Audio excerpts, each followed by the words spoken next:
New videos every day. Okay, John Breeding, Thursday, August 28th, hot day in Austin, Texas.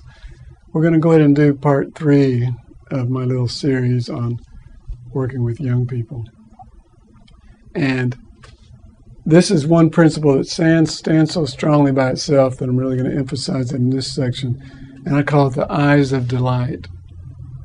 The main point, in my opinion, of my Wildest Colts book is the importance of seeing your children through the eyes of delight, as opposed to the eyes of disgust, irritability, control, obedience, illness, ADHD, whatever. The eyes of delight.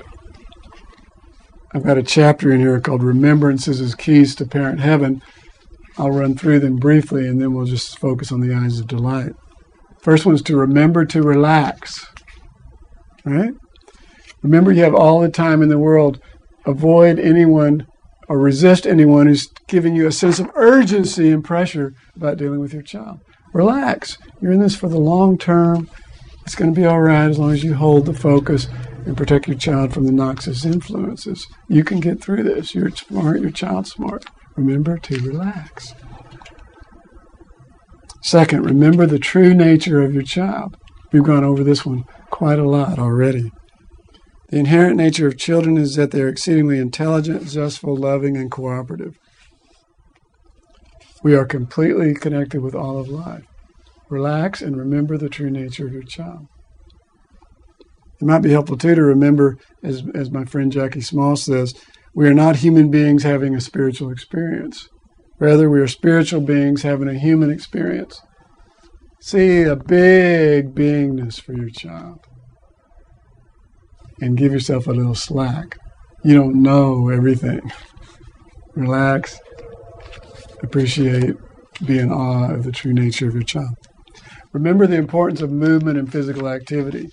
Too many children nowadays spend too much time indoors. They need to move. They need to be active. Taking recess away at schools is one of the stupidest ideas ever. Give your child plenty of opportunities, and get in there with them. You need to move too. These bodies are not meant to be sitting in a chair all day. Movement and physical activity, very, very important. Remember the importance of rhythm. What I'm talking about there is rhythm, routine, and regularity. Less influenced by the directives that you give, more influenced by the structure, the routine. The bedtime routine, the bedtime reading, the regular meals with your family. Create that environment that's relaxed, that creates a family, a community, and have a regular rhythm to it. That's very, very, very helpful.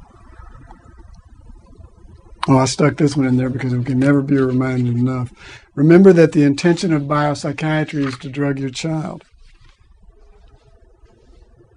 Resist. This is a good one. Remember to never give up. Children don't need perfect parents. They just need really good imperfect parents like you and me who never give up. That's all. Remember to keep thinking. Children don't need perfect parents. They need really good imperfect parents who keep thinking and never give up. Don't take a false solution that stops your thinking like, oh, it's ADHD, that explains it. Keep thinking. Try to find out what's going on. You're smart. Your child's smart. You'll figure it out. All right. And here's the one I wanted to share with you. Remember to view your child with the eyes of delight. If you're not delighted with your child most of the time, then yeah, something's off course. Usually it's you. In something in your life, where you're overworked, overtired. It's understandable. Parenting is very, very difficult. Have compassion with yourself. Get through it as best you can. Get as much support as you can. Don't blame it on your child.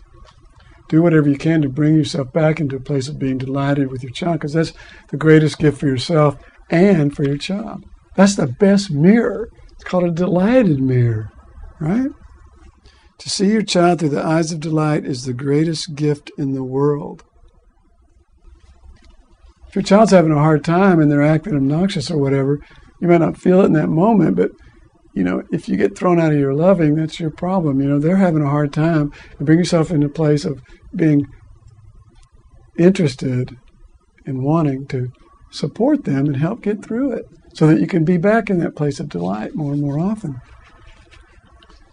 Remember not to trust the thinking of anyone who sees your child through anything other than the eyes of delight. Anybody who's coming on harsh and strong and judgmental about your child, and they can't see and enjoy and appreciate the good qualities, that's not someone to be trusted. Remember not to trust the thinking of anyone who sees your child through anything other than the eyes of delight. There really are no bad children. Your child is completely good and delightful. If that's covered up, we just got to uncover it. Can't tell you how many times I hear parents saying, there's nothing wrong at home. I'm happy with my child. But at school, blah, blah, blah. Don't trust that. Figure out how you're going to get through it with that child. But don't trust it as a guide for action. Your child is completely good and delightful. And you deserve, and your child deserves, to have a relationship that's primarily based on being delighted with each other. Okay? All right, more to come on a later date. If you liked this video, we have hundreds of more alternative videos ranging from sexual health to psychology to mind control. So if you liked it, go ahead and click on me to enter the Psychetruth channel.